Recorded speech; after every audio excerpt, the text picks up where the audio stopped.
Maktaba ya watu ambao hawana wema hata kidogo, wasiopenda ujinga hata kidogo.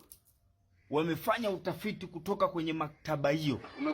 Kumekucha. Na wamekuja na orodha ya vitu vitano.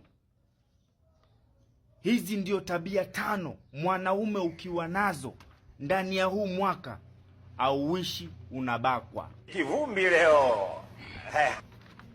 Huu mwaka ukiwa na hizi tabia tano mojawapo, huu mwaka hauishi mwanamume unabakwa. Haki ya Mungu ni mambo gani? Namba moja, kutamani maisha mazuri na hautaki kazi.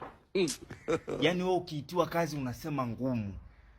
Huu mwaka hauishi. Wewe tena hata mwezi wa 4 ufiki wewe. Unabakwa. Nani? Gilibati, wewe mnajiita ji. Wanakubaka. Unapenda maisha mazuri unabakwa. Kujisifu mbele ya wanaume wenzio wewe ni mzuri. Hiyo namba 2. Umekaa mimi mzuri. Wewe nani? Kevi. Nyie akina Kevo mmebakwa. Tena wewe mwezi wa 3 haufiki. Kwenye Valentine tu watu watakushughulikia. Hiyo tabia namba 2. Tabia namba 3. Kupenda wake za watu, kupenda mademu wa marafiki zako. Ni mbaya.